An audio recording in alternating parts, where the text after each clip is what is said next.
just going to garage band. Yeah, click that and then just hit record because it's set up. And where's the text? And then pages. There, look.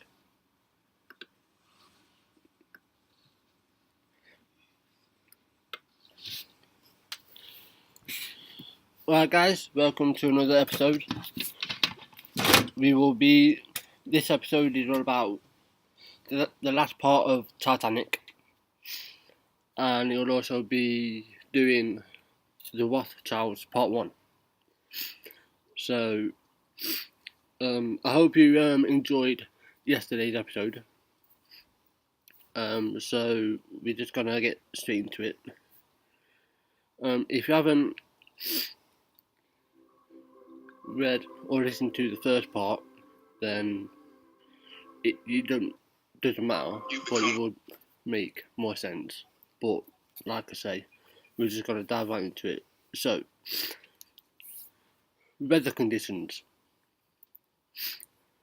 An obvious possible reason for the Titanic sinking is the weather on the Atlantic during the time of the tragedy. The ocean was unusual because of the calm sea without wind or swell under normal conditions. The waves would have broken over the base of the iceberg, giving lookouts sooner warning. So they sorely, well, I wouldn't say sorely misjudged, because obviously they weren't to know of how quick. Move up a bit. This bloody sun is just. Yeah, they weren't to know how quick of a turnaround it would have been, but they probably misjudged, and they thought, you know what, we'll take advantage, of the non-windy Atlantic. No problems foreseen. But then, as we know today, it only takes seconds for the Atlantic to change. So, with that in mind, they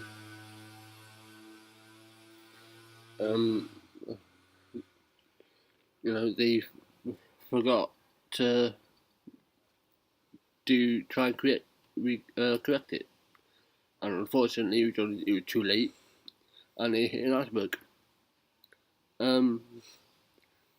The speed, the official report to the Titanic tragedy dictated that the cause for the Titanic sinking was due to collision with an iceberg, brought about by excessive speed. Well, it wasn't that excessive at speed. Yes, it was fast in its time, but it wasn't that fast. And correct me if I'm wrong, but I don't think you have to go at a high enough speed to hit an iceberg, because the iceberg will still cause damage no matter what. Not really. If you hit it really slow, it's not going to cause any damage, is it? Well, if you hit it slow, then no. But it said excessive speed, but it weren't really excessive speed. It might have been in that time, but it was only 20-something knots. Which, I mean, I don't know. I mean, I'm just going off what I've found. So, I mean,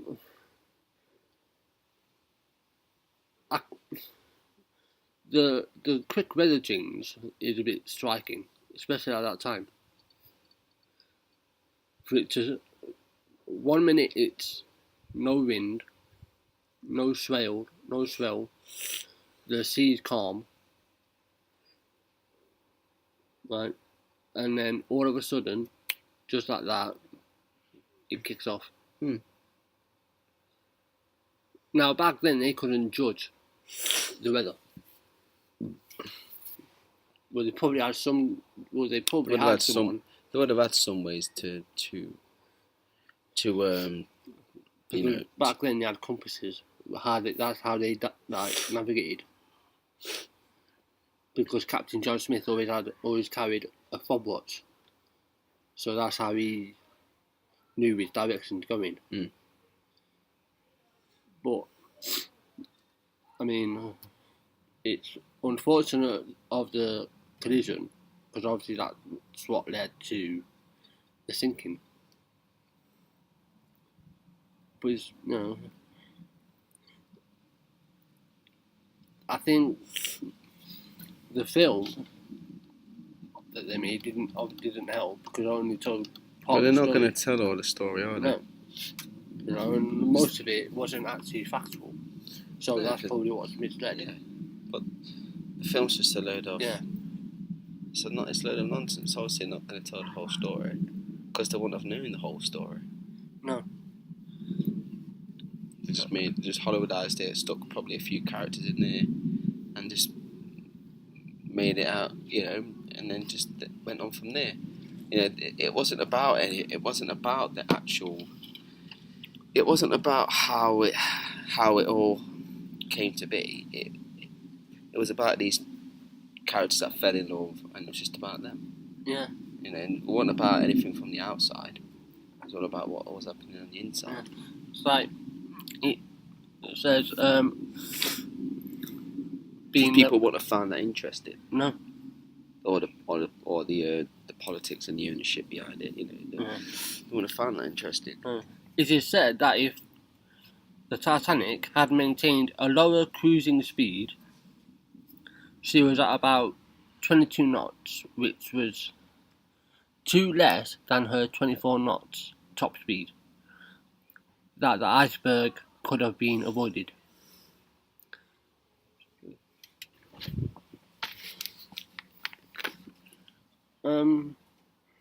But it's hard to tell if that would have been the case.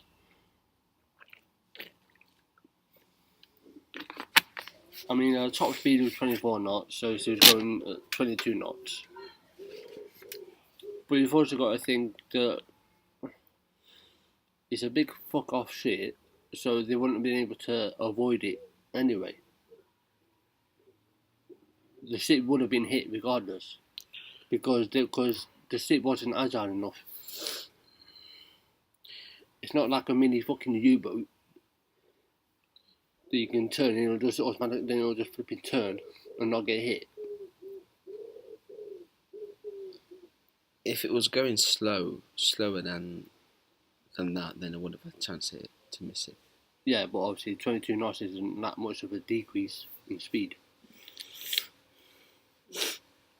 It's like if you're doing, I don't know, let's say you're doing 70 miles an hour in a car. Where? Right?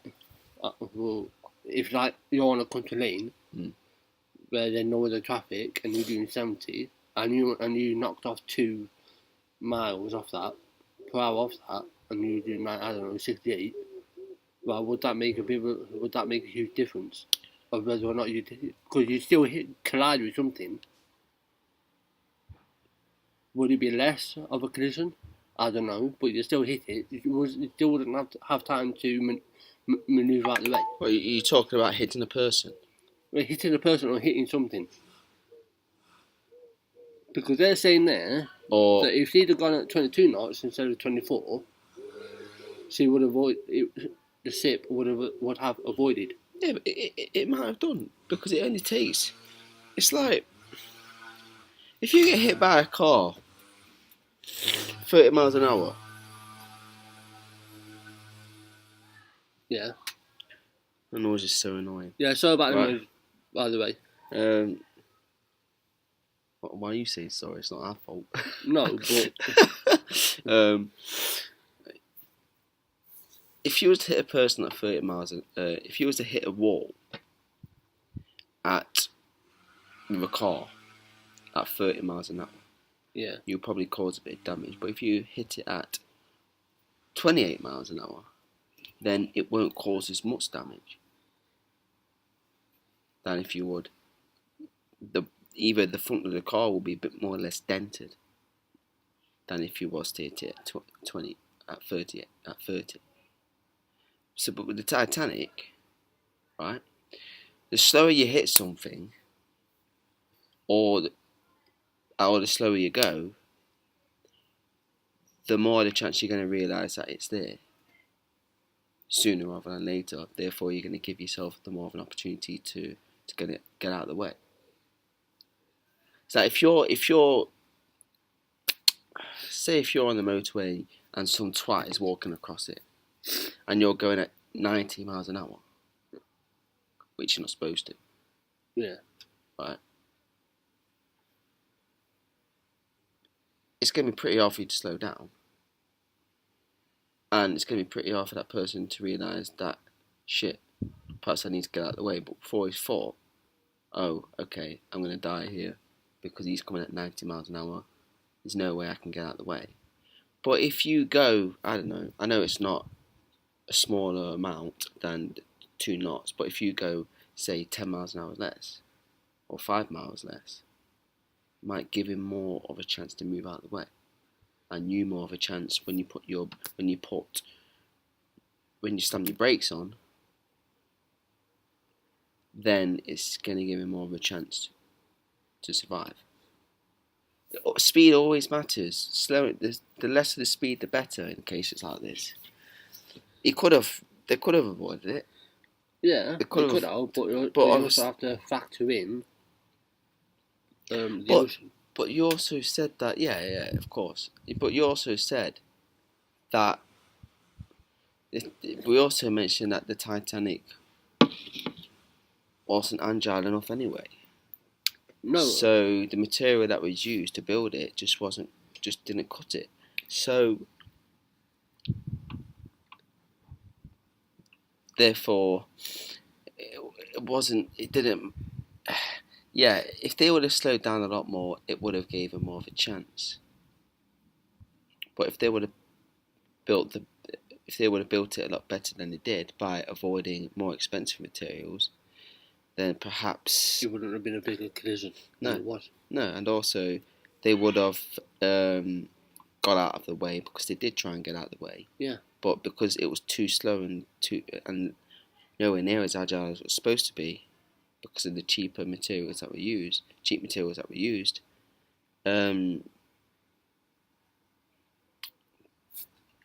that's what happened. Because of the crappy materials, then they couldn't move it. No, I mean, they couldn't move it fast enough. They did change its course slightly because it was going head on. They did enough to manoeuvre the front so it wouldn't hit it directly on, but it didn't turn fully out of the way because the iceberg hit it at an angle. Yeah. So they did slightly move, but not enough. So, I mean, Titanic wasn't the only one who was doomed by collision, obviously. Yeah. So, over the years, people have spoken about Titanic and learnt how it sunk on that dreadful night in April 1912. However, some people are led to believe that it was, in fact, its sister ship, the Olympic, that sunk as part of an insurance scam. Which, if you look at the poster, it's actually the Olympic that's in that poster. So, we all know how greedy flipping JP Morgan is. Was. Past tense. Because he was 75 at the time in 1912. So yeah. No way he's going to be alive now. No, not unless he was flipping cryogenically frozen. Or immortal. Yeah. Which would be weird, but anyway. Less Mortal Kombat talk, but you know. Mortal Kombat? I said immortal. Yeah, immortal, yeah. I'm not talking about ninjas and flipping Liu Kang. I mean, I think most definitely an insurance scam. Because they realised So you don't think it was the Titanic, that song? You think it's the Olympic? it was the Olympic, because whenever they needed money, they used the Olympic, because the Olympic was the same as the Titanic. So it looked like the Titanic. Mm. So you think it was the Olympic, that song? Yeah, I suppose. Yeah. I mean, going off what I've read, and this is just my thoughts on it, but that's what I think. Okay. Because every poster they use, even when they did the promotions for it, I mean, don't forget that when they started doing the promotions, they were still building the Titanic. The Olympic was already built. So they put the Olympic picture into the promotion poster, and that's how they made the money. Because they started building the Titanic a year before. The Titanic was set to do off. Set off, I mean. It's a bit to sell tickets. Yeah. Get the money back before they actually started the. Yeah, which he clearly did. And the majority of his powers didn't flipping turn up. Clever move, really, though, if you think about it. Yeah, he's clever. He's very clever, and that's what he did. You know? Because he knew that the Titanic was doomed.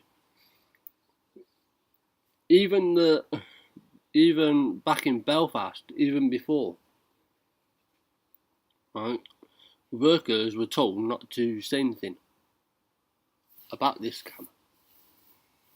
Otherwise they will pay, basically. So even they knew about the scam even before Titanic was built, because they were building it in Belfast, obviously, and they didn't say anything. So for a whole year they knew, both JP Morgan and the workers knew that the Titanic wasn't going to make it.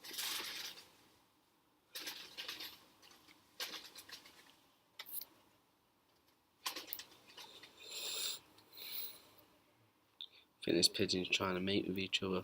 Well, the male's trying to mate with her. Yeah. And the woman isn't having any of it. No. Trying to fly away, but he keeps following her. Might phone the police. Harassment. Yeah, it's like, so that in itself is a bit fishy. You knew for a whole year about the scam. Obviously, you can't say anything because obviously JP Morgan, being powerful, it was like, if you say anything, I'll come down on you. I'll ruin your career. Even though it wasn't really a career, because they didn't make much out of it. So he knew. And that's where the Olympic came in. Oh, we'll use the Olympic if we ever need money. I mean, what's your thoughts on that? Well,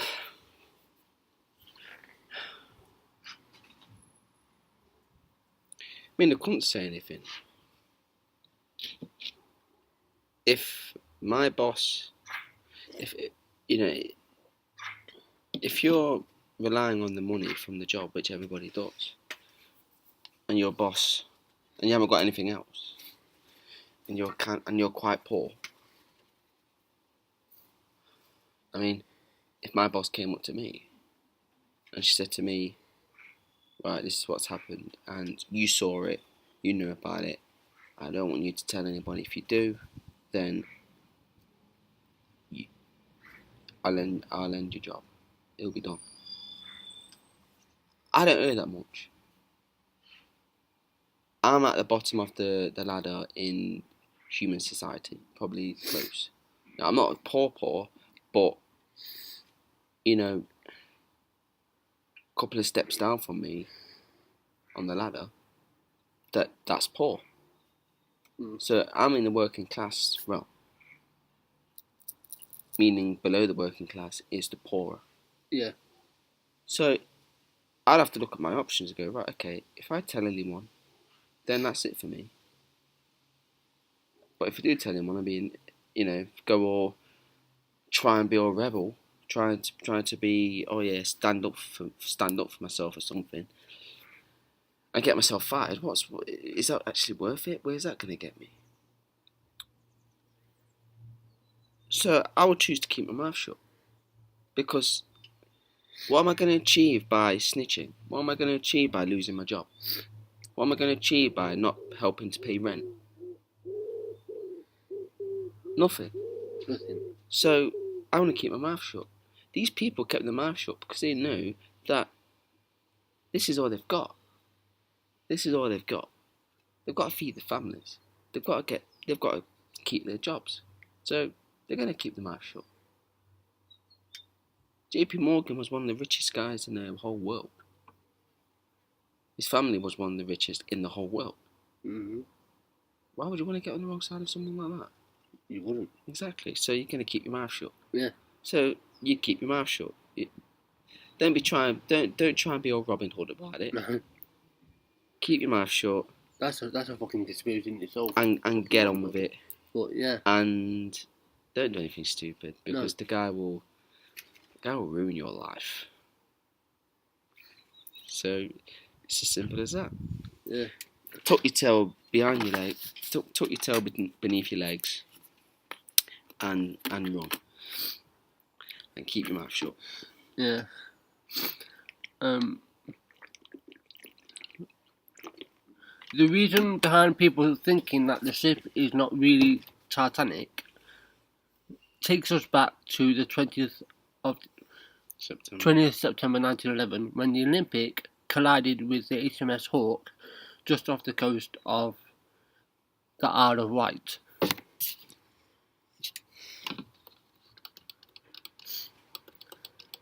So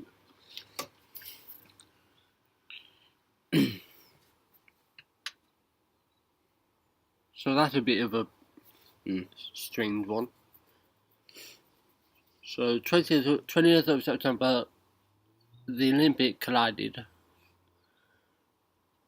with HMS Hawke, and so people thought, and this is where the insurance scam came in.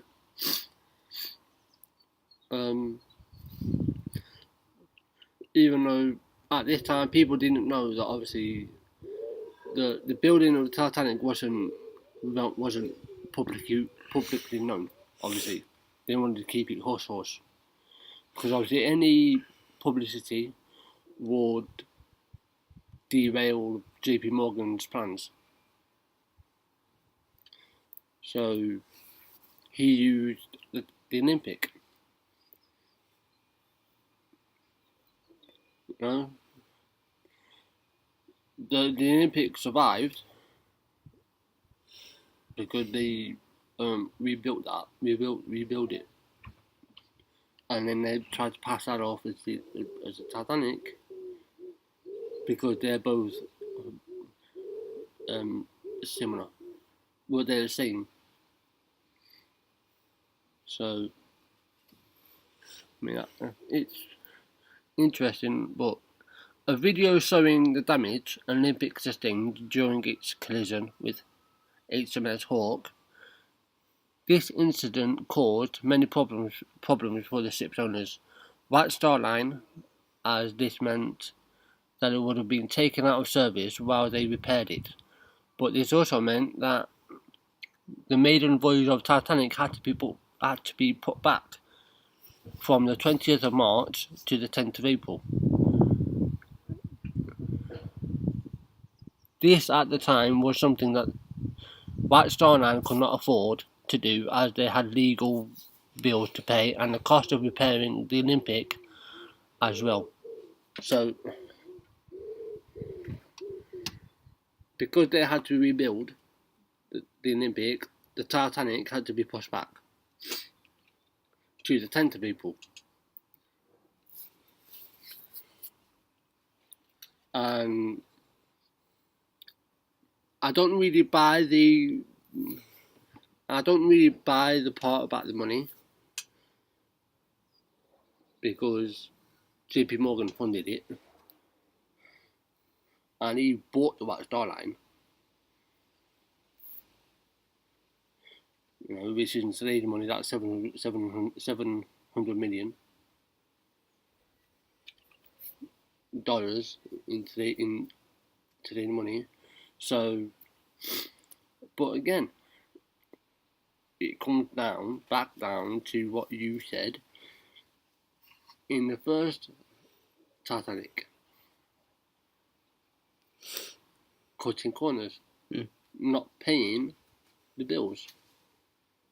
So he buys the White Star Line. No, it's not paying bills. It's going for the more expensive options. Yeah, well, obviously, according to this, he obviously avoided paying the bills from what we're reading in. Yeah, but we're on about you're talking about the materials though for the ship. Yeah, obviously cut corners for that. Yeah, I mean, when he didn't want to pay the money. When I compared it to Grenfell Tower, if you're gonna cut corners, go for the cheaper options. They're cheaper for a reason, because they're flimsy.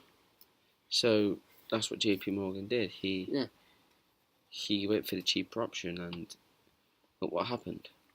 Grenfell Tower, they went for the cheaper option. Look what happened. So Titanic, it's a massive project going across a sea that can change climate just like that. Go to cold to freezing in a matter of seconds, and you're using materials. I mean, because they did say it probably wouldn't have made the whole journey anyway because of how crappy the materials that were. So, even experts today have said that Titanic was doomed before he set off. He wouldn't have made it. It wouldn't have made it the temperatures of the sea. The severe damage it had. Yeah. Well, it's just interesting.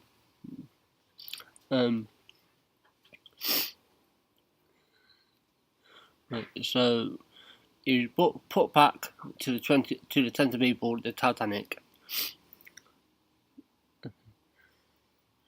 and they had bills to pay.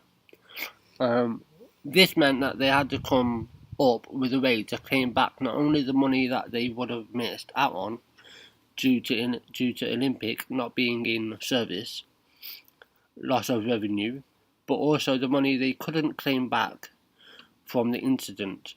So they came up with a plan.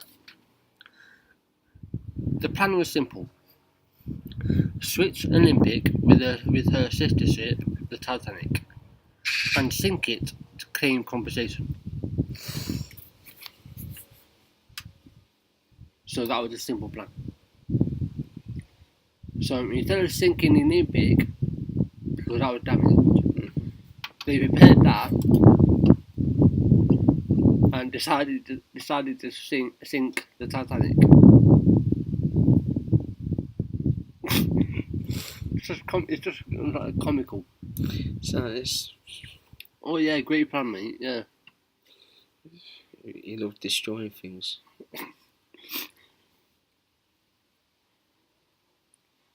Probably did. He must have had a lovely childhood. Probably every time he didn't get something he wanted, he probably had a tantrum. Yeah.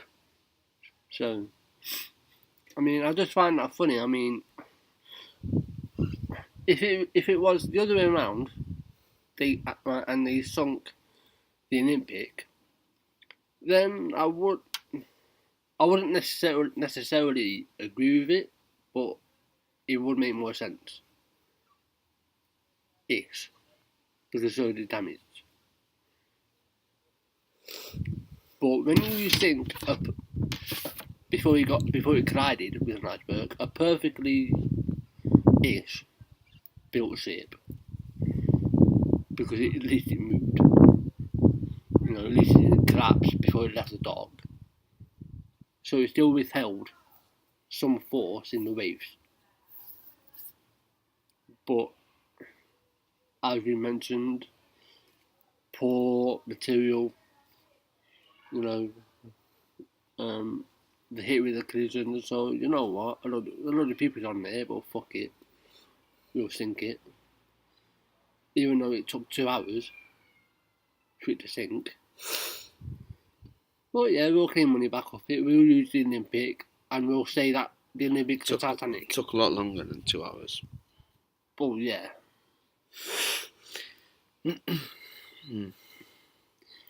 If someone tried doing that today, they won't get away with it. Of course it won't. Not unless they work with people who are blind. Or if they're very powerful. Yeah. I mean, Thomas and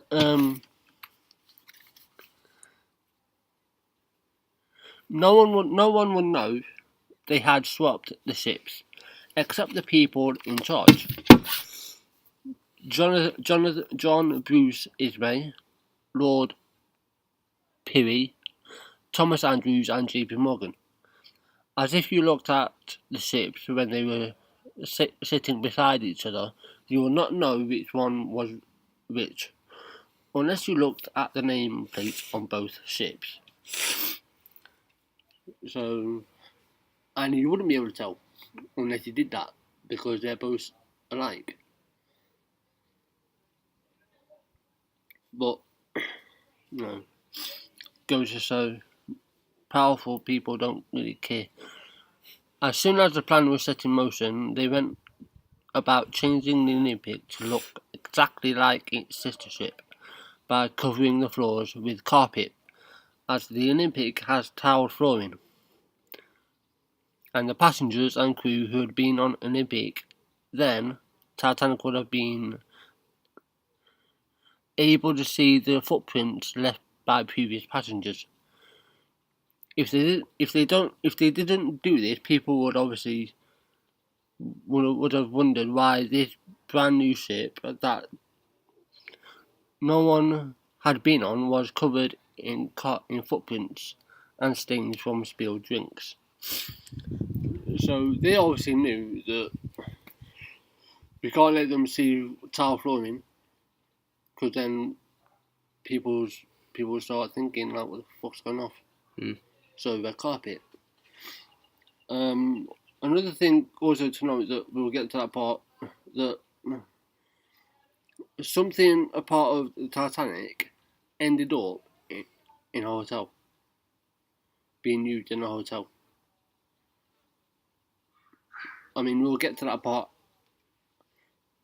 a bit later, but it's strange. Like, why would you put something in a hotel if you wanted to hide it or keep it hidden? Why would you broadcast it?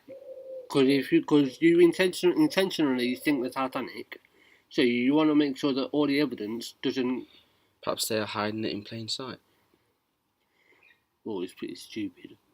Really? Because why would they suspect anything in it? And why would they suspect anything from the Titanic to be in a hotel? No one would suspect that.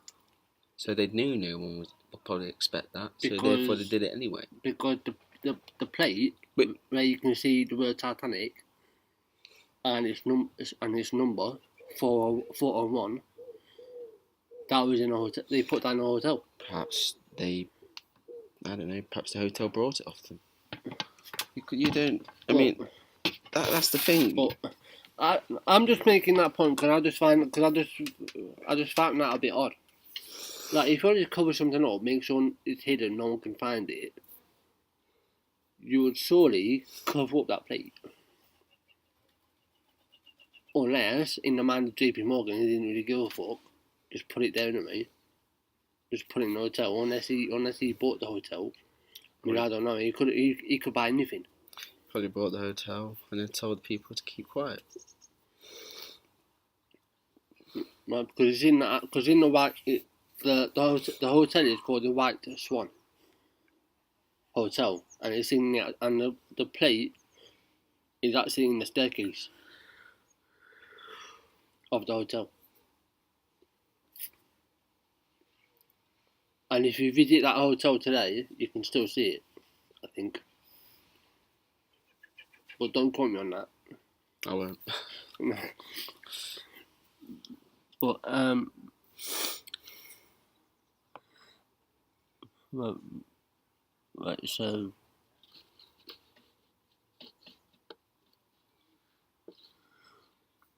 other parts of the ship would have been changed as well. For example, taking out cabins on B deck from the actual Titanic and replace them with the Olympics promenade to make the switch that all the more believable. So yeah. So B deck and swapped it with the promenade deck.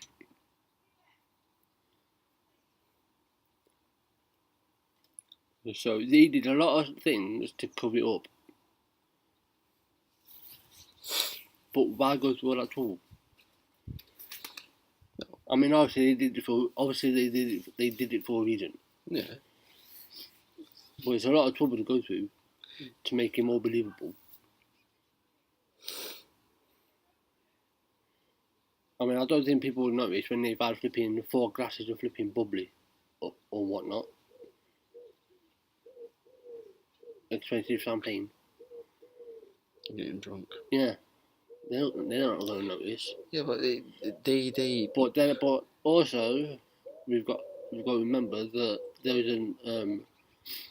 an eagle-eyed author on board.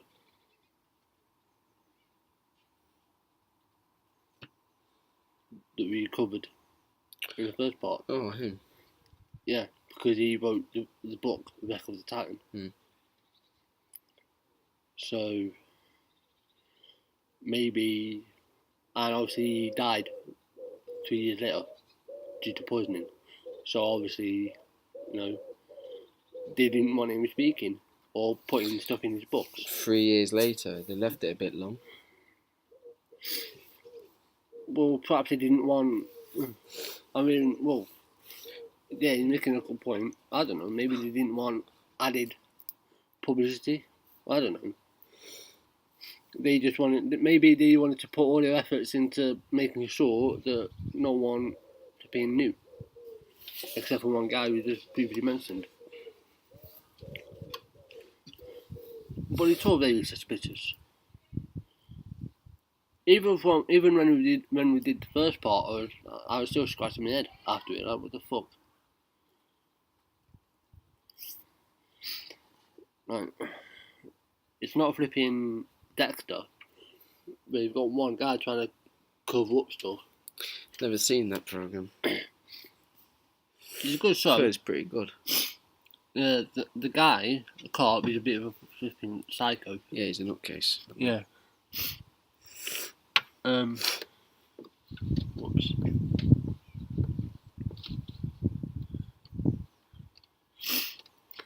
This is not the only piece of evidence that can be gathered to help back up this theory. There are also people who had built the Titanic back in the shipyard, Holland and Wolff in Belfast, that over the years had come out and said that the two ships were in fact swapped. And if they told anyone, White Star Line told them it would basically be the last job that they ever did. Well, So shut the fuck up and keep getting paid. Like what I said before, you're not gonna. Why would you say anything? You won't. And in 1911, jobs were hard to come by, obviously.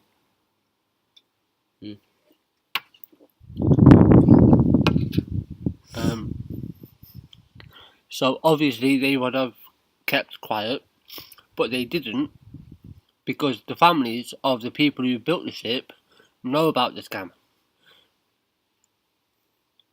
So, the workers kept quiet, but the family didn't. So obviously they must have spoken about it. Of course they did. Off site, obviously. Why would you? I mean, how else would the families know if they'd want to speak about it? They were told not to speak about it, and they still spoke about it. Yeah. So I mean, and then the families tell somebody else, and even though they were told not to tell anyone. So yeah. Paddy Finton is someone who had told his fellow seamen that they were in fact switched. A man in Australia sent a letter to the Northern Star newspaper on July 31st, 1996, which talks about a conversation his son had with Paddy. Here's an extract of that letter. When the surviving crew got to port, they were all taken aside and met by two men, one in a high position in the company, the other man was in a very high position in the government. The government man read the crew the Official Secrets Act, explaining that if they told of the real reason for the sinking or the rumours of an insurance scam, they would serve a minimum of 20 years in jail and will never get a job when they got out.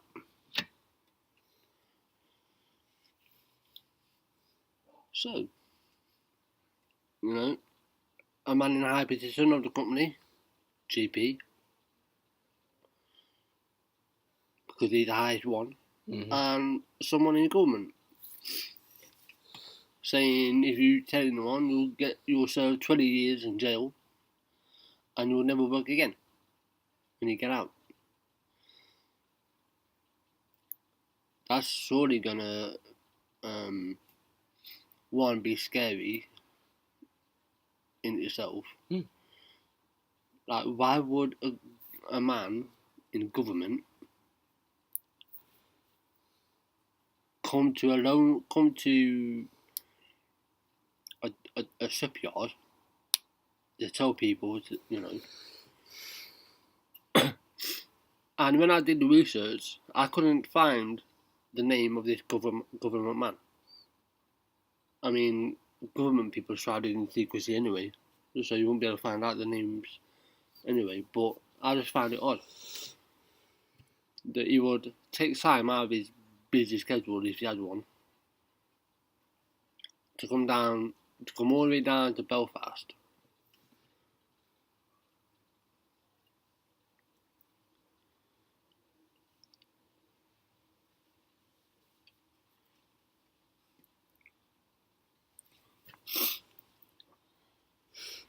So imagine you going to work, right, and you're pulled aside by your supervisor, and some unknown person walked in, suited and booted. It's got that misty look, like, very unsettling look, and he's telling you, if you speak about this or whatever, you will serve time in prison. Yeah. What would be going through your mind? Because I'm sure that in their mind, they're probably shitting themselves. Well, you're just repeating what I said earlier. I said I wouldn't do anything. I'm not going to stay out. Of course not. I want to keep my job. Yeah, I know you wouldn't say anything, but I'm just saying, what would go through your mind apart from that? Apart from not saying anything? Would you be thinking, what the fuck? Would you be thinking, why is he down here? Yeah, I think that, but then I think it's got nothing to do with me. So I'm not even going to bother think. I'm just going to get on and work. I won't even think anything else. I won't even think more of a second of why this is happening. I'll just get on my work and keep my head down. That's it. I just see it as mysterious because obviously when all this was in the paper, there was no mention of the government man, obviously, because they wanted to keep it secret. Right? There was no mention of this in the papers. Well, the government has control of the media, so... Not only that, JP Morgan family was one of the richest, so they have pulling power. Yeah. Which is evident. Money talks. Yeah.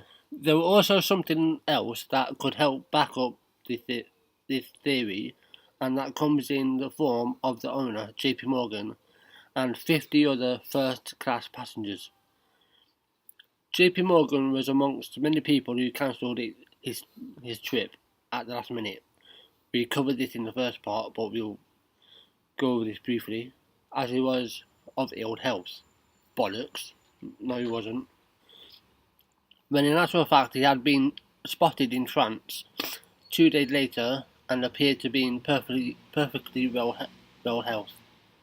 J. Bruce, Ismay's wife, Julia, and their children also cancelled due to his wife's ill health. Before, however, they were spotted on a motoring holiday in Wales. KG. JP Morgan also had 7 valuable bronze statues removed 1 hour before the ship left Southampton. Why 7 bronze statues? Don't know why. Spoke out to the country and certified that he would definitely be aboard the ship. Was the real reason behind this lie from JP Morgan? Due to the fact he knew the ship was going to sink. Well, obviously. That's what he planned. Another thing that has confused people is the fact that the ship named SS Californian was able to find coal when the country was in the middle of a coal strike. That's a bit odd and strange. There was no coal. So how the fuck did the SS Californian find coal? Like, did they magically have some stored? It's like you can't just blow up, a piece of a hole in a piece of rock, and just find coal.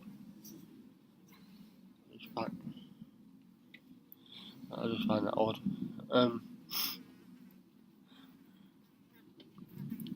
Where did I get to? Right.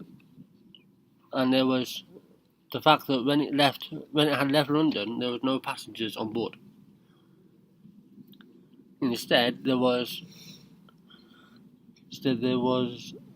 a small cargo of blankets and warm clothes. Was this perhaps for the passengers and crew from Titanic? For some reason, Captain Lord did not waste any time in getting out of the port and into the North Atlantic. And the fact he didn't sell any tickets for the voyage to Boston, when there would have been hundreds of people wanting to cross the Atlantic, makes this seem more than likely that there had been a plan put in place to claim compensation on the ship. With Captain Lord being in a rush to get into the North Atlantic Ocean, he said left the wireless chart in which he needed behind. Of course, the SS Californian was only one of 6 ships that would have been in a 140-mile radius of Titanic. So, one of 6 ships in a 140-mile radius of the Titanic. So none of them had a chance in hell in reaching the Titanic in time, obviously, because they're not going to cover 140 miles.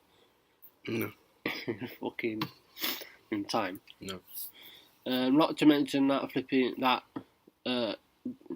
ghostly ship just bobbing up and down on the waves. Yeah, that's with no one in it. Yeah, that's pretty odd. Yeah. Don't know about that, was it?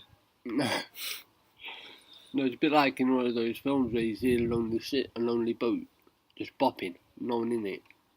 No blankets, no anything. So, Like once when I went clubbing years ago, I was dancing with my mate, and I looked in the corner of the room, and I just saw this guy standing there in the corner, doing nothing. You want a security guard? You're just there. Why are you there? If you're not going to do it, why be there? It's like the same goes for the boat. I mean, there's no reason for you to be there. Why are you there? exactly. I mean, unless somebody was on it and they just couldn't be asked to say anything back to him. I mean, I don't know. It's just weird. It's strange. Maybe he was pissed. I don't know. The strange things happen. I mean, that's the only thing I can think of. I mean, you do strange things when you're pissed. What, like drive a boat? Do you know those dogs? Right? Yeah. Dawn's dogs. They are so fucking vicious to one another. None of them are trained. All they do is fight. Mm. Can you hear him? Yeah. Aggressive little bastards. Sorry, it's one of my next door, one of my neighbours. It's just they're not training these dogs. They like them really. Yeah. Something else that is unusual is that when the supposed Olympic was taken out of service in 1935, arriving in Jarrow, UK on October 13th, 1935, to be stripped and broken down, part of the wood panelling and other parts including the aft first-class staircase was taken and used in the White Swan Hotel, Alnwick, UK. The panelling used shows number on the Titanic on the frame that says 401. This was the number that was given to Titanic when it was being built in Belfast, Ireland. However, if the panelling had been from the Olympic, the number would have been 400, not 401. Does this prove that the two ships were actually switched, or is it just perhaps a strange coincidence that both these numbers appear on the frame of the wood panelling which belonged to Olympic? Or was this done on purpose to help with the cover-up of the switch?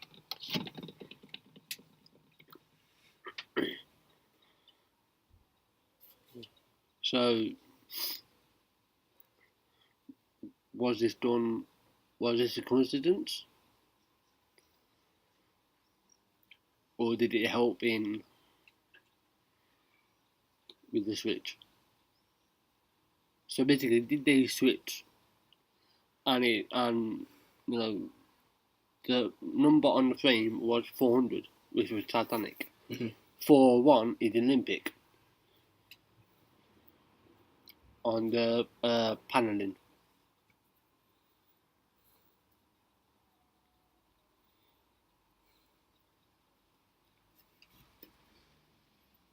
Where are you? I read that and then that. So you went from there to there. Yeah, something else that is unusual.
So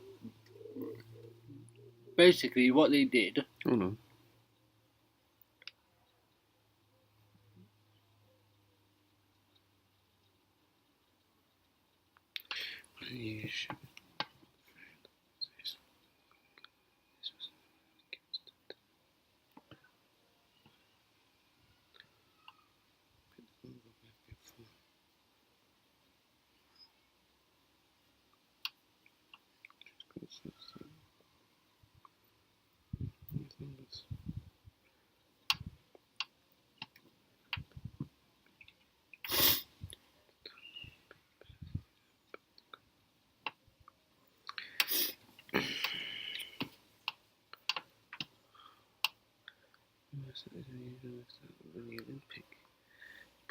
Olympic was taken out of service.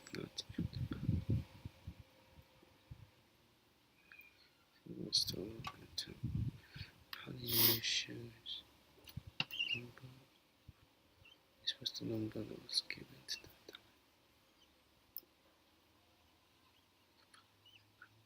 the Olympic.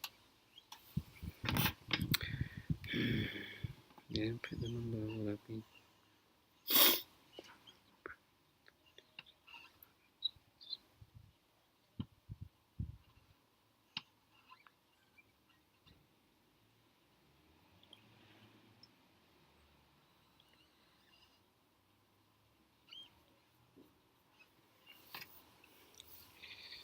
So basically, what they did was they took 401 from the Olympic, switched it to the Titanic, and that's why that paneling ended up at the hotel.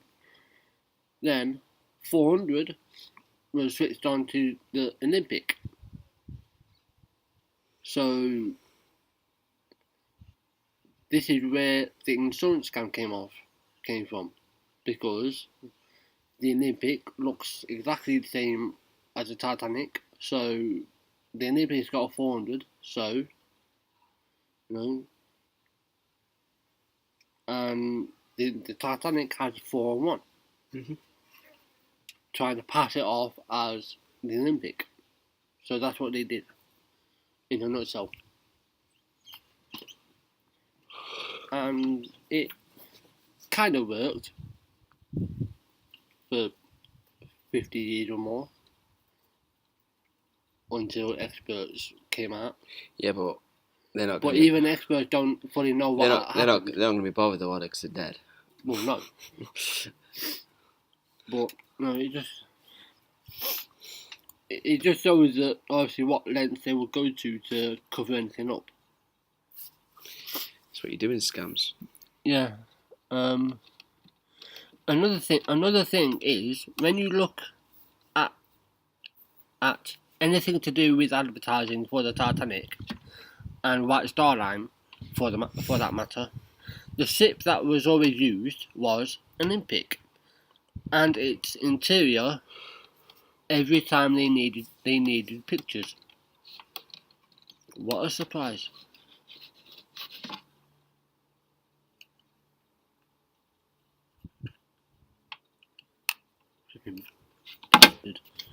Right. So yeah. What you doing? Not working. Turned itself off. Battery. Yeah. So basically. Until you charge it.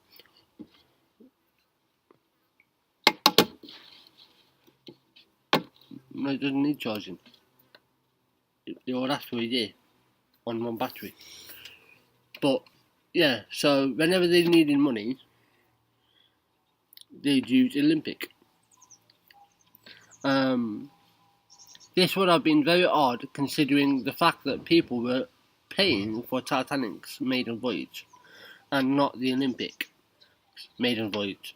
Was this done deliberately to help with the switch? Yes. Because you just said it did. Whenever they needed money. Switched it to the Olympic. Yeah. It's a mastermind scam. They did everything to cover it up. Switching numbers, putting carpets over the tiles. replacing everything for something else to make sure that they didn't know it was the other ship. Because they know that people have already been on the Olympic. They already know that people had already set foot on there, spilled drinks on there, they did what they could on there.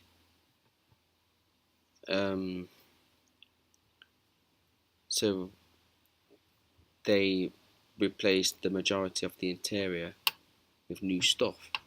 Yeah. To hide the fact that it's not the Titanic, it's the Olympic. And then obviously they changed numbers around, 400 to 401. So yeah, they did everything that they could. It was all the insurance scam, of course, to get the money. But because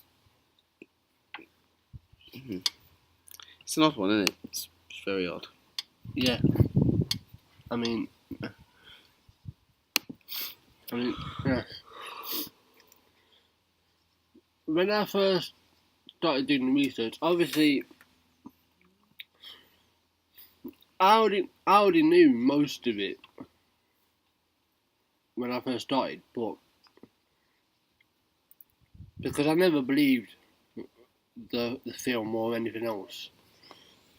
But it just goes to show that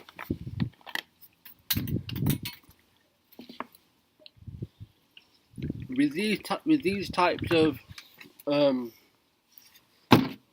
conspiracies, you have to literally dig to find any of this out. You can't trust what other people have written. So I had to literally dig, and it took me about 4-5 hours to find the correct information. But do we know it's correct though? That's the thing. You'll never know, but people find it very hard to believe. Like when experts come out and say that they, with stuff regarding like surrounding conspiracies, that don't believe everything you hear. Well, no, don't believe what everyone tells you, because they will do anything to cover it up, and that's what they did, right? And I briefly mentioned this, right, when we started, that even experts still don't know fully. Right, they're still struggling. No one will ever know. No one. No one will ever know what actually happened. But these conspiracies help, because on the case of the Rothschild, which we're gonna cover in a minute, people who write books, right, they will only put in the bits and pieces, the nuts and bolts, as they say, that fit their narrative of what they want to put across. And it's the case with anything. So that's why you have to dig deep. The same with newspapers.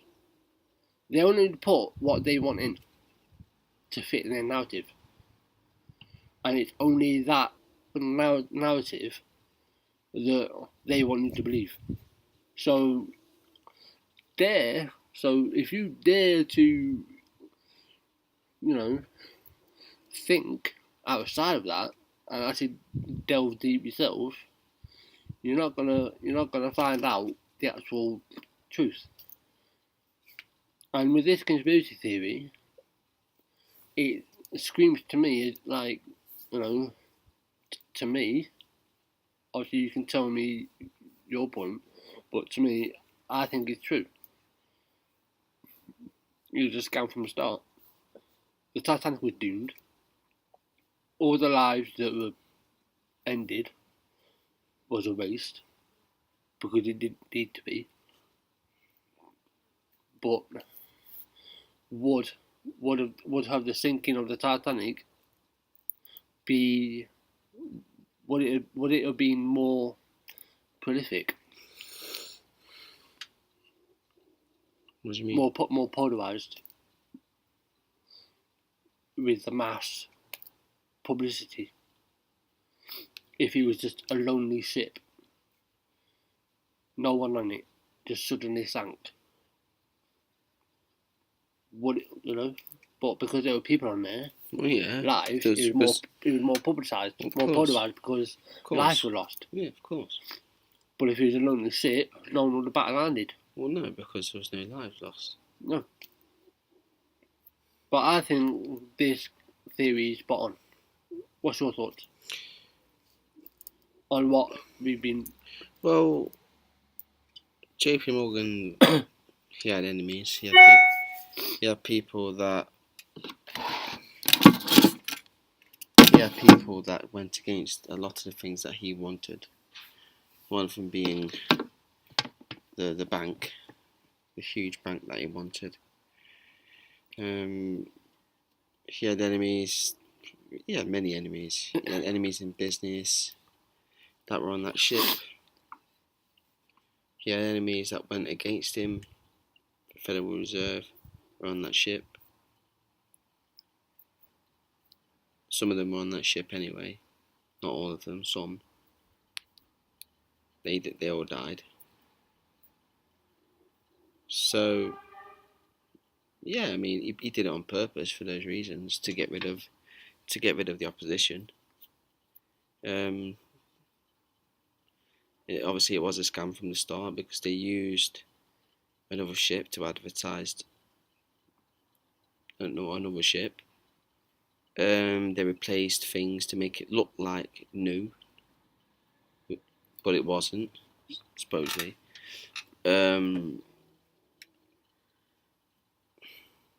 Yeah, it was a scam. It was a scam for those reasons. Yeah. So he went out of his way to get rid of his enemies, and yeah. Yeah. It's like, that was part 2 of the Titanic. Now we will switch to... How long have we been going for? Let me just quickly switch. See how long we've been going for.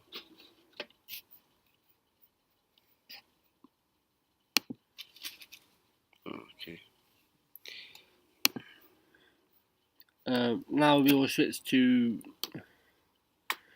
the Rothschild. Right.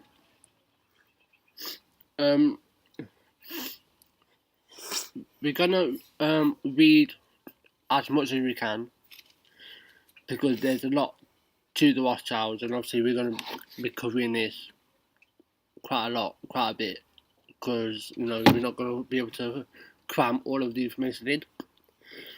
So not today, anyway. Not today. So, but don't worry, we'll cover everything. But we'll start right. Control freaks. The Rothschilds have been in control of the world for a very long time. Their tentacles reaching into many aspects of our daily lives, as is documented in the following article.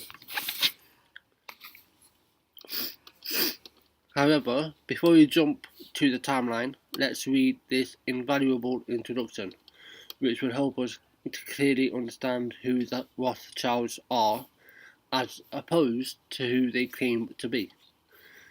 Definition of Zionism: an organization of so-called Jews whose goal is to create a nation for Jews. Definition of Judaism: Jews collectively who practice religion based on the Torah and the Talmud. Khazarian Ashkenazis: the Rothschilds claim that they are Jewish, when in fact they are Khazars. They are from a country called Khazaria, which occupied the land locked between the Black Sea and the Caspian Sea, which is now predominantly occupied by Georgia. The reason the Rothschilds claim to be Jewish is that the Khazars, under the instruction of the king, converted to the Jewish faith in or about 740 AD. But of course, that did not include converting the Asiatic Mongolian genes to the genes of the Jewish people. The 13th tribe. 85 to 90% of Jews are Khazars. You will find that approximately 85 to 90% of people in the world today who call themselves Jews are actually Khazars, or as they like to be known, Ashkenazi Jews. These people knowingly lied to the world with their claims that the land of Israel is theirs by birthright, when in actual fact their real homeland is over 800 miles away in Georgia. Let's pretend we are the chosen people. So next time you hear an Israeli Prime Minister bleating about the so-called persecution of the Jews, consider this. Every Prime Minister of Israel has been an Ashkenazi Jew. Therefore, when all these Prime Ministers have curried favour with the rest for their re-establishment of a Jewish homeland, they have knowingly and deliberately lied to you, as they were never from that region, and they well know it, because it is they who call themselves Ashkenazi Jews. Interjection. Most of the Rothschild donations to the cause of Zionism took place before British rule, and while the Turks were not keen on Zionism, they were very corrupt at that point and easily swayed by bribery. Anyway, here's the story of the Rothschilds and early Zionism. In 1744, a boy was born to a Jewish family named Boyer in the ghetto of Frankfurt. His name was Meyer Ansel. Now, there's two different spellings of his name, of Ansel, either Amsel or Ansel. So, but he goes by Meyer Ansel. And from early boyhood, he displayed a sharp business and entrepreneurial sense. John Grisham would describe him as the kid in town who mows everyone's lawn, has a paper line before he's anywhere near adolescence, and pays cash for a brand new pickup at 16. The day after passing his driving test, there are no lawnmowers or pickups for young Ansel, but the lad is so good at making money, sniffing out opportunity and betting on the right horses in European conflicts. Both of the business and blood kind, that he starts a massive banking empire with branches in 5 European countries, 2 still existing. Along the way, he adopts a more universal, i.e. less Jewish sounding name, calling himself Rothschild, after the logo of his bank, a red shield. By the end of the 1870s, he is gone for almost 7 decades, but the family is now the richest in all of Europe, with both British and French branches so essential to the world of high finance in their countries, inventing the modern concept of government bonds. For example, that they are nobles of the realm, lords and barons. The French branch is run by the highly capable James Meyer, son of Ansel, the founder, until his death in 1868, at which time his duties are taken over by his sons Alphonse and Gustave, who have largely nothing to do with our story. Their younger brother Edmund does. As the youngest son of the head of the French Rothschild Empire, Edmund James, or Abraham Benjamin, the Jewish name he always carried proudly, doesn't have much to do with the family business. He just gets the very finest education and spends his time and massive fortune after Papa passes away in 1868, when our hero is but 23. As a carefree patron of fine arts and of wine culture, as a grower and maker, not just a drinker, in 1877 he settles down with a distant cousin from the Italian branch of the family. Her name was Adelheid, in Hebrew form that's rendered Ada. As anyone travelling through Israel's wine country in the northern Sharon and southern Carmel regions can tell you. In 1881,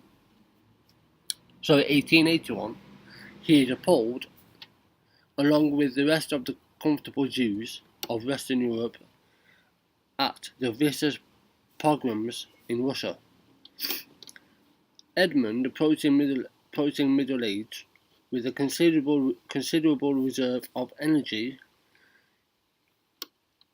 in search of a serious purpose, joins the ranks of Zion lovers, signing on to declarations pointing toward the ancestral homeland as the solution for the Jewish problem, being one of the richest men in Europe. He's in a position to do more than sign his name to petitions and declarations. He can sign his name to hefty history-changing checks, as the case may be. The list of new places he kept alive runs the better part of 34 colonies and agricultural farms founded by the men and women of the first Aliyah, the first Zionist immigration wave. These arrived in two major torrents following the pogroms of 1881-82, and again after the passage of anti-Jewish measures in Russia in 1890. The Turkish authorities are not sympathetic to these efforts to renew Jewish presence all over the land, and forbid the construction of houses in the new villages, forcing the intrepid residents to live in repurposed sheds and pens built for livestock.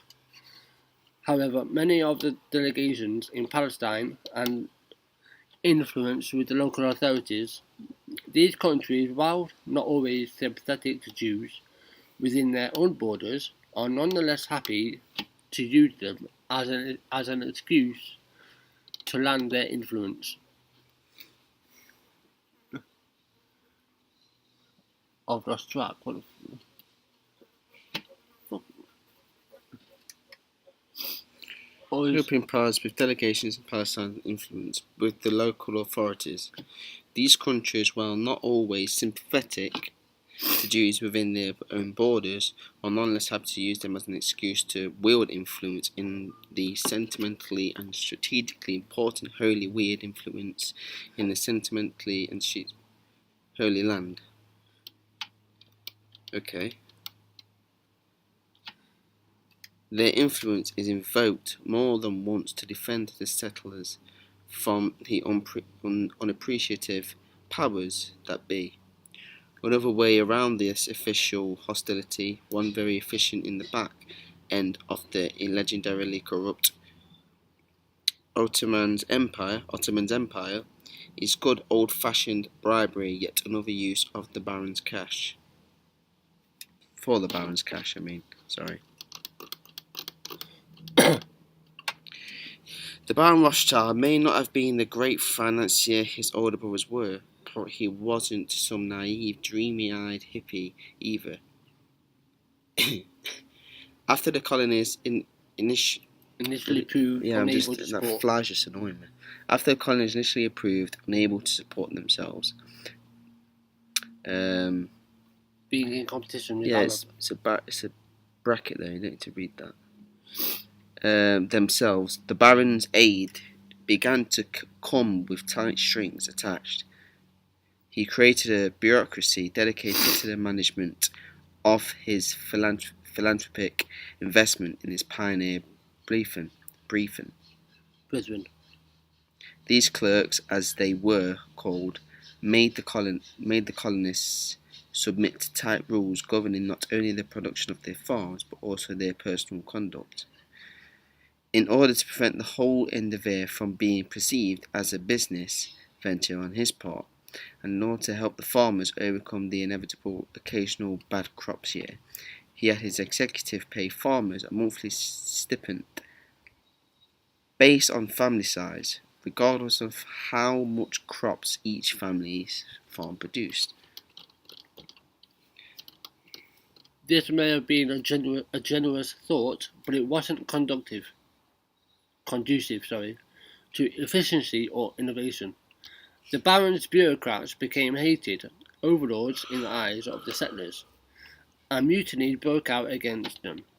However, the settlers were independent on the Baron's aid for their very survival, and eventually they gave up and submitted to their benefactor's whims.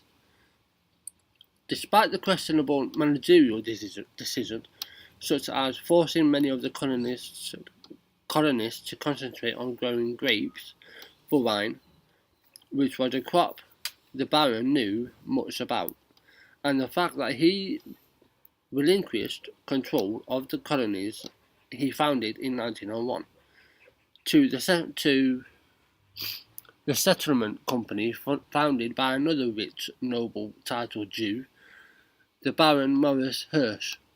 Rothschild's role in the ultimate success of Zionism cannot be underestimated. Some researchers contend that even more than founding some colonies and helping others stay afloat, his greatest impact was by funding public services, mostly medical and educational, that served all Jews of the country, and within 2 generations enabled the formation of a state, the synagogue of Satan. Yeah, okay. The secret history of Jewish world domination.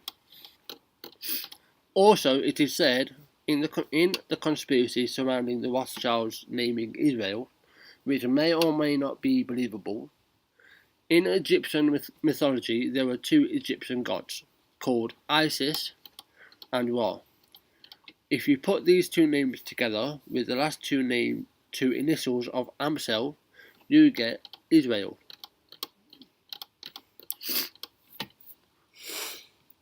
Right, so here's a young boy. So we're going to leave it there, but let's. So what we spoke about is everything always starts off with something, right? It started off as a young boy. Young boy at 16 years old, and younger, of course. Yeah. Mowing lawns, doing it whatever he could to earn money because he grew up in a poor. He grew up in the ghetto district of Frankfurt. He grew up in the poor areas, and he had to earn a living. And from there, he got his business. Yeah. From there, he built it and built it and built it until obviously he was on his deathbed, and then his children, his descendants, carried it on, and now look where it is today. They've got banks in many nations.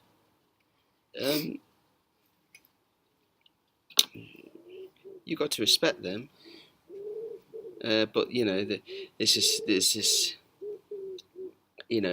the conspiracy of them is with Israel, with them being Jewish, with them, as you just seen, the secret of history of Jewish world domination, the synagogue of Satan. That obviously that wasn't all down to the first man to start this business. He was just a kid building his business, and he went on from there. But he may not have started started the domination of Palestine, because obviously Israel took over Palestine. Israel built over Palestine, and they killed a lot of Palestinians for their land. I mean, I could go on for a long time about the conspiracy between Israel, because Israel is an illegal land. It's an illegal land. It's as simple as they built over Palestinian land. And now they call it Israel because they have very, very, very rich backers, like the Rothschild, who are Jewish. Yeah. They're still alive till this day, and again, when they are talking about the world domination, we're gonna cover this in other parts, but I'm just gonna bring this up now to give you. The world's run by money, Yeah, and when you've got money, you can do whatever you want. I'm gonna mention something that will tell you how powerful they became. It's like the Rockefellers. Yeah, we should do them. Rothschild was so powerful that when he visited the Pope in Italy, he didn't have to kiss his hand or his feet. He was that powerful. They are that powerful that he didn't have to do what ordinary folk would do.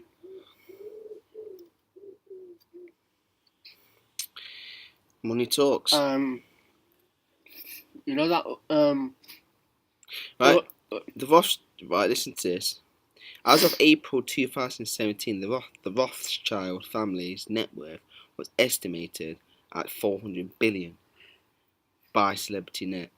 Yeah. Probably a lot more than that. It is a lot more if you count in all branches. Yeah, it'll be a lot more than that. Largest independent financial advisory group employing 3,400 people in 40 countries across the world. They're nationwide. I mean, not nationwide, sorry. They're international. They've got power everywhere. And current region, Western Europe, mainly United Kingdom, France and Germany. So they're mainly European. But if you look at Rockefeller, they're America. Yeah. And when you talk about the Illuminati, who a lot of people believe, I think they're real. The Illuminati, I think they are real. Who do you think founded the Illuminati? Who actually founded it? Many companies. I'll tell you who actually founded the Illuminati. Go on, tell me. We've just been speaking about them. Yeah, not just them. No, they're the head.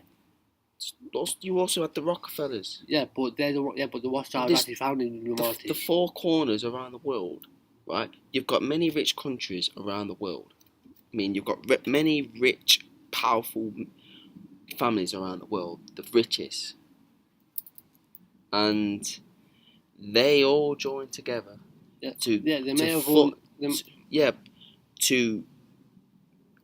it starts off as one. You probably just named them, but they need some others, and they all joined together and formed this powerful alliance, which controlled everything. And with that comes power. With that becomes government control. With that comes controlling everything. If you got money, again, I'm gonna keep saying it. If you got money, you can do what the fuck you want. But everything that the Illuminati did had to go through Rothschild because they founded it and they started the Illuminati. And outside of his bank, he had a red hexagram.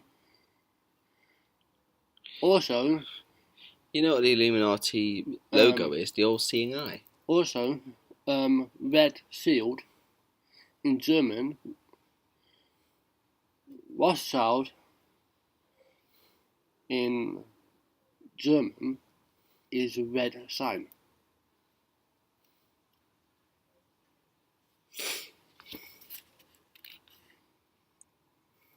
And you know how people say, make sure you don't have 666 pop up. because somehow that's related to Satan. Yeah, it is all about it. Yeah. Well, it doesn't actually mean that. Those 3 digits don't actually mean Satan.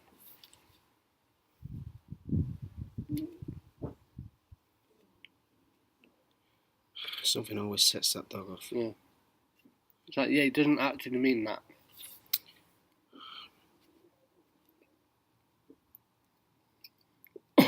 But also,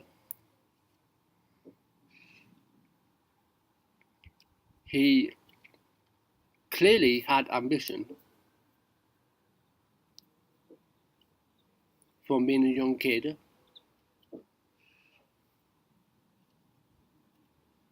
But then that ambition grew into greed.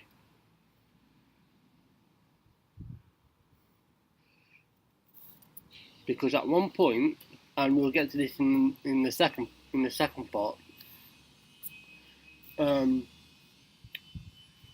they even Will you shut up? Stupid dog. they even helped or aided the British to defeat Napoleon with money to get supplies. And the Rothschild also caused one of the biggest banking crisis. And they sold all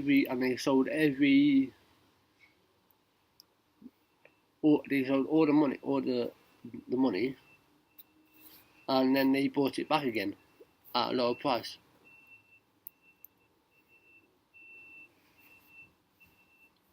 They also helped out other countries as well with money, but with them wanting something. I'm looking at the 13 families of the Illuminati. Like you said, Rothschilds first. Yeah, there's the Rockefellers, Astor family, Bundy family. Yeah. The Bundy family. I mean, I know I'm going off topic here because we're going on about the Rothschild, but still kind of related to them. Collins family. DuPont family. Yep. Freeman family. Kennedy family. Yeah.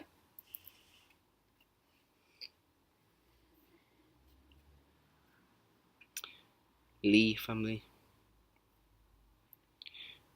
Asia. Onassis family. Greek. Reynolds family. Rockefeller. Yep. Rothschild. Russell family.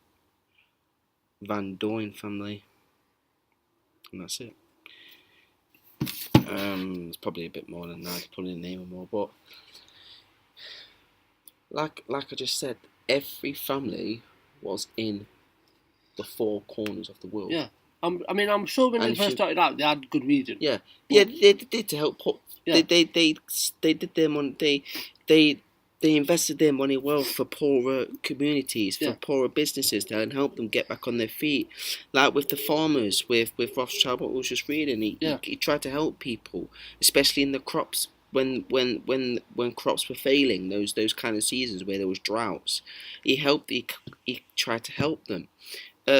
Obviously he helped. He gave more money to the ones that had the biggest amount of crops with the biggest land, because they needed more money. But they started off with good intentions. But it only takes one person to turn that around. And like I said in your video, it's always an opposition. Yeah. There's always a bad side to something. It's just the way people are. It's the way humans are. We have a good side and there's a bad side. If your bad side is more powerful than the good side, it's gonna turn into greed. So that's what happened with the Illuminati. it started off innocent. It starts off with just work and trying to earn a living, trying to build a business for the better, trying to help poorer people out for the better. But then the money takes over, and now they've got families in the four corners of the globe: Asia, Europe, America, the Americas, and the rest. If they've got one in Australia or New Zealand, that'd be the Oceanias. The four corners, and they all connect, and they've all got a hold of all angles. Yeah. And you combine those families together. How much money is that? Yeah. There was also a lot of incest in the Rothschilds. They wanted to keep the bloodline going. Yeah. They wanted to keep. It's like you go because they have a particular bloodline. Yeah, A blood group. Sorry. You talk about they have blue blood. You're going. You want to talk about. You could talk about religion with this. Keep the bloodline pure. You've got to. Well, sleep with your own kind and sleep with your own family, and obviously, me and you would be like, okay, no, that's wrong. But if you go up thinking that, if you go up knowing that, you're gonna do it. Luckily, we didn't have families that say that. No. But there was that. They were probably that paranoid that if they didn't go with that, if they didn't go forward and follow that map that they set out for their family, and keep their bloodline pure, they'll probably think that their business would decline, because the next baby to be born, if there wasn't a part of that bloodline, would want to do things differently, or something. I don't know. Yeah. I'm just speculating, but many religions have this. I mean, there's a rare blood type associated with Rothschild. It's called RH negative blood, and it's blue blood. It's a rare blood type. Yeah, all blood's blue. No, it's not. I know that when you look, no, there's a rare blood. There is. This is fact. There is a rare blood group of people where when they bleed, it's blue. We don't have that. It's an RH negative. I've got to look this up. But we don't have this because when we bleed, our blood is red. RH negative. Yeah. It's a rare blood group.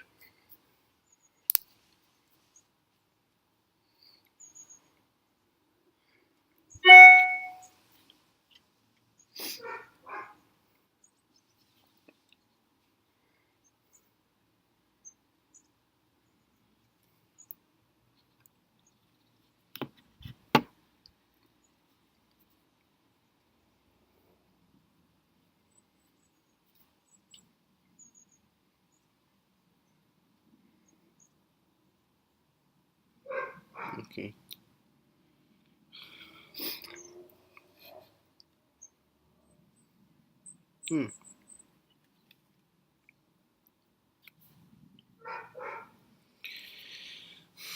What the fuck is that dog barking at? Unless they better not have left that dog outside in this heat.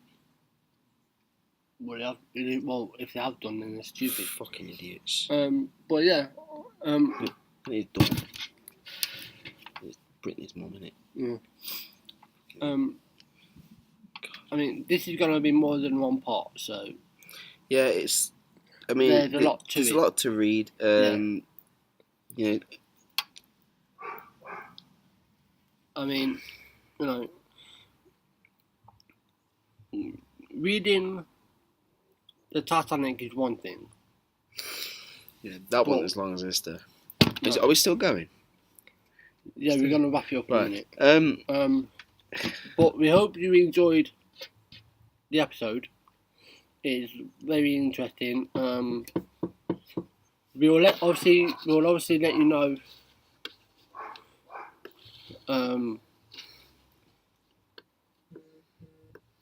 Obviously we're gonna we'll be back Tuesday for the general chat, mental health. As far as the video for the second part of the Rothschild, we'll let you know.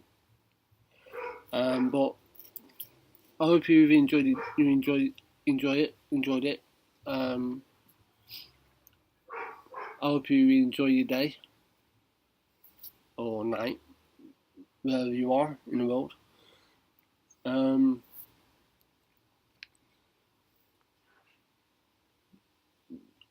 If you're watching this on YouTube, don't forget to give us a like, Subscribe. comment down, subscribe, Share. comment down below what you think, your thoughts. It would be interesting to know. So yeah, you will see us next week, Tuesday, I believe.